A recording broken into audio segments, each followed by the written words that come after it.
Olá pessoal, hoje eu estou triste, porque acabo de saber que faleceu um grande mentor, Giancarlo Gasperini. Ele faleceu de pneumonia a noite passada, hoje é 16 de julho, faleceu com 93 anos, já estava bastante debilitado, a gente sabia, mas é sempre um choque saber a notícia do falecimento de uma pessoa querida.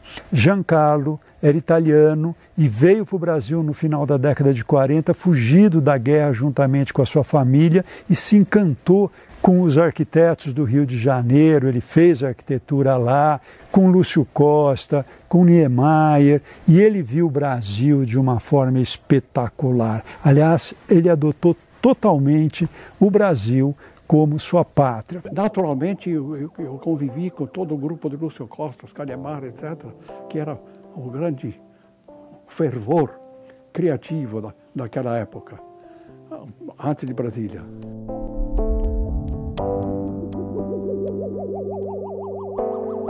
Ao longo do tempo, houve muitas transformações. Quer dizer, um ponto de partida, e vale a pena citar, foi a incorporação dentro do meu raciocínio e o raciocínio dos meus primeiros sócios, que era o Plínio Croce, o Roberto Flalo, e também com o trabalho que fiz com Salvador Cândia, entendeu? Foi Mies van der Rohe. Quer dizer, Mies era o nosso parâmetro da coisa certa.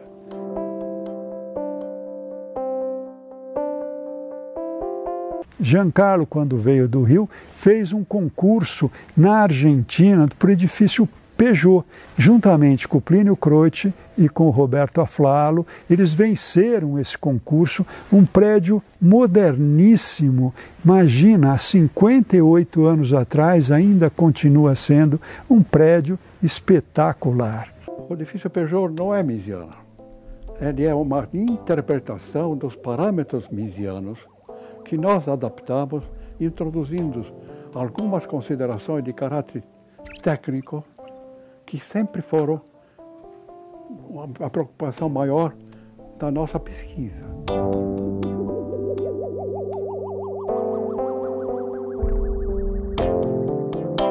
Após esse concurso, eles ficaram sócios, criaram a Croce, Aflalo e Gasperini, e há 58 anos esse escritório continua sendo uma referência de ponta de arquitetura moderna, de uma arquitetura que sempre quebrou barreiras, quebrou padrões e está sempre aí se colocando como um dos escritórios mais importantes do Brasil. Porque a gente sabe, chegar no topo é difícil, mas permanecer no topo, como eles conseguiram fazer durante tanto tempo, isso realmente é quase um milagre. E esse milagre, para mim, é o resultado de ser um dos raros escritórios de arquitetura brasileira que conseguiram fazer uma transição, uma sucessão bem feita. Aqui, então, temos os 4 sócios diretores, o Roberto Aflalo Filho, o Luiz Felipe Aflalo Hermann, a Graziela Gomes Rocha e o José Luiz Lemos da Silva Neto. Existe também uma diretora associada, que é a Flávia de Barros Marcondes, e mais 4 coordenadores associados, o Carlos Alberto, a Daniela, o Fabiano e o Davi. A minha história com o Giancarlo começa desde o primeiro dia de aula. Vocês imaginem, 1970, a gente meio hippie, buscando liberdade de expressão, essa era a pauta do momento. Entrávamos na sala e ali os professores colocavam para a gente uma nova metodologia. Essa nova metodologia chamava-se tempestade de informações. A ideia era a seguinte: jogar um monte de informações nesses meninos, nessas meninas que estavam entrando na faculdade, para que depois se buscasse uma formação. Então nós tínhamos a primeira etapa, era a informação, para a gente chegar numa formação. Isso é muito bacana. E os professores entravam então no auditório e se abriam, colocavam o que estava acontecendo, os projetos que eles estavam desenvolvendo, como é que estava o mercado de arquitetura naquele momento. Era uma conversa muito franca, muito amigável, muito bacana. E Giancarlo me chamou a atenção logo no primeiro momento. Alinhadíssimo, elegante, chegou e colocou ali o seu escritório, que realmente já era bastante representativo desde aquele momento, e abriu para a gente visitar esse escritório. E foi o primeiro escritório importante que eu visitei na vida. Lembro que fiquei embasbacado, aquela quantidade de gente trabalhando, naquelas pranchetas inclináveis, né? Pranchetas com régua T, já começavam as primeiras réguas paralelas, gente normografando, desenhando a lápis, desenhando com caneta nanquim. Aquilo tudo para mim era mágico, aquelas caixas, né, lindas de compassos, caixas lindas de normógrafos, aquelas curvas francesas de acrílico, maravilhosas. E naquele momento eu sonhei, um dia eu quero ter um escritório parecido com esse. É magnífico. E ali Giancarlo, muito generosamente, nos recebeu em volta de uma mesa, serviu cafezinho para todo mundo, mostrou seus projetos, abria ali aqueles vegetais e a gente babava vendo aqueles desenhos lindos, desenhos de estudos, desenhos de projetos executivos, e aquilo ficou marcado definitivamente na minha memória. E durante a minha graduação, eu sempre tive o Giancarlo como uma grande figura, uma pessoa que eu parava para ouvir. Não existia uma tradição técnica, construtiva brasileira, pelo menos desde a época de 50, quando realmente o Lúcio e o seu grupo, etc., introduziram uma visão mais dinâmica, mais moderna. A contribuição de Le Corbusier foi fundamental para entender que a arquitetura era também forma ligada à estrutura.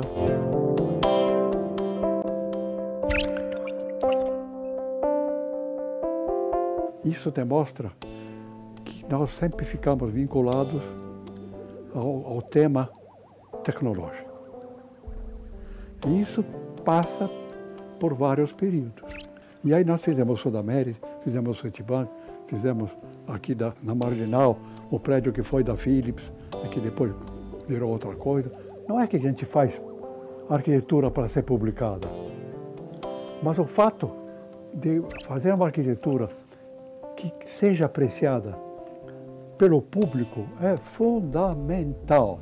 E o que me encantava no Giancarlo é que ele não era apenas teórico, ele tinha uma prática de lidar com clientes, de fazer concursos, né, de trabalhar projetos importantíssimos. Eles já tinham feito projetos emblemáticos como a Galeria Metrópole, o edifício Pauliceia na Avenida Paulista com seus janelões e muita luz, o auditório Cláudio Santoro de Campos do Jordão.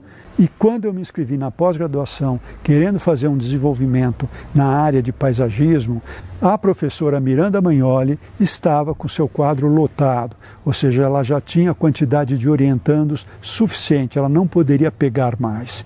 E ela fez uma coisa também muito generosa, conversou com Giancarlo e Giancarlo se ofereceu a ser o meu orientador. Para mim foi um sonho. Fiquei ali um bom tempo com ele, frequentando o escritório dele, desenvolvendo aquilo que seria a minha dissertação de mestrado. E por incrível que pareça, ele sempre dizia, de paisagismo eu não entendo muito, mas ele entendia muito da vida, ele entendia muito de arquitetura, ele entendia muito de lidar com clientes. A nossa postura diante dos novos projetos é sempre uma postura de atender o cliente, não tem a menor dúvida, mas dentro de uma visão que sempre discute com o cliente, dentro de uma visão mais ampla.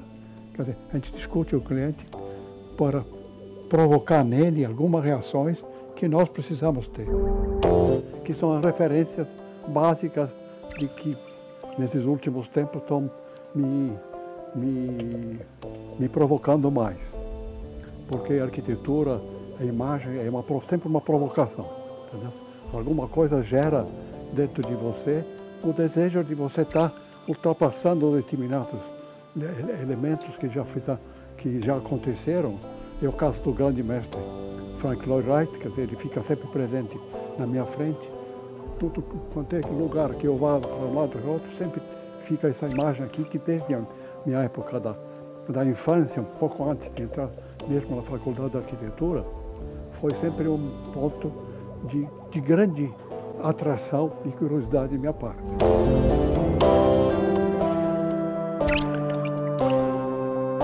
E ele me ensinou muita coisa. Giancarlo foi um grande mentor que me ajudou muito na minha vida acadêmica e também na minha vida profissional. Me lembro que a gente passava a tarde discutindo e ele interessadíssimo no meu tema, embora não fosse o dia a dia dele, mas esse seu interesse me despertava uma vontade muito grande de continuar e de discutir com um grande arquiteto como ele era, a visão da paisagem, e ele entendia a paisagem na macro escala, da importância do paisagismo, da importância da arquitetura, da importância dessa interligação entre ambas disciplinas. Gasperini também falava muito da parte urbana, né, da paisagem urbana, de como ele imaginava os edifícios, né, a cidade-jardins. Discutíamos o conceito da cidade-jardim, que nasceu na Inglaterra logo depois da Revolução Industrial, onde estava todo mundo ali, né, dentro da indústria, muito sufocado por esse clima, e de repente aparecem então essas cidades arborizadas, ventiladas, generosas, com muito ar, que por incrível que pareça é o que nós estamos necessitando ainda hoje. Giancarlo era de uma maestria impressionante, ele falava de uma forma apaixonada, isso me deixava muito instigado. Passávamos uma tarde inteira ali conversando e realmente era um grande aprendizado de vida, de relacionamento, do entendimento de um urbanismo mais humanizado, uma cidade realmente onde as pessoas pudessem viver melhor. Fazer com que você tenha consciência que você tem que viver coletivamente, entendeu? E não isoladamente. Isso aqui é um conceito que, hoje em dia, é muito difícil você estar organizando na prática. Giancarlo tinha essa grandeza, a grandeza do pensamento. Então foram poucos meses que ele me orientou, mas foi de grande valia essas reuniões, essas conversas, né, esse relacionamento espetacular. Depois eu tive condições de fazer vários trabalhos no escritório dele, me chamava às vezes para discutir, inclusive concursos internacionais que ele estava participando. Aliás, Gasperini foi homenageado muitas vezes, tanto no Brasil quanto fora do Brasil. Recebeu homenagens na França, na Itália, enfim, grande figura, sempre generoso. Há uns anos atrás estive na casa dele fazendo uma visita, ele já estava um pouco abatido, mas estava ainda bem de saúde, e conversamos bastante também. Me lembro quando ele perdeu a Lia, a primeira esposa dele. Aliás, me lembro de um projeto muito emblemático, que ele morava numa chácara maravilhosa. Tinha uma casa pequenininha, ele e a Lia, e um jardim enorme, um jardim com rododendros fantástico. Eu lembro que eu estive lá num jantar e os rododendros estavam floridos, espetaculares, todos em rosa. Lia enfeitou a casa toda, e esse jantar, por incrível que pareça, foi uma reunião de confraternização e para a gente ver as fotos que nós tínhamos feito quando fomos para a ilha do Bananal. Nós estivemos nessa ilha, lá em Goiás, foi uma viagem fantástica, uma viagem realizada pela ABAP, pela Associação Brasileira de Arquitetos Paisagistas. Na época eu era presidente dessa associação. Foi uma viagem linda, ficamos hospedados em hotéis muito simples, mas abraçados por uma natureza muito exuberante, e Lia se comportava de uma maneira espetacular. E esse jantar foi muito bacana, porque foi um congraçamento daqueles momentos deliciosos que a gente tinha passado juntos alguns dias atrás. Tempos depois, com o falecimento da Lia, Giancarlo vendeu essa chácara para um empreendedor e pediu para que eu fizesse o projeto paisagístico. E ali a gente preservou um laguinho que ele tinha, ou seja, a gente preservou algumas memórias do jardim plantado por Lia. E foi muito bacana, foi muito prazeroso fazer esse projeto que guardava uma memória de uma pessoa tão querida. Enfim, pessoal, é isso. Hoje eu estou meio de luto, estou meio triste, porque é muito difícil perder um grande mentor, mas sei que a vida continua e precisamos estar sempre nos atualizando, sempre aí animados, vendo as novas coisas, as novas tendências e os novos desafios que sempre nos esperam. Aliás, os desafios nos dão essa força, nos dão essa energia necessária para que a gente continue criativo, para que a gente continue aí fazendo nossos projetos e também continue encantando os nossos clientes. Pessoal, muito obrigado por vocês estarem nos seguindo e, embora triste, deixo aqui meu grande abraço para todo mundo.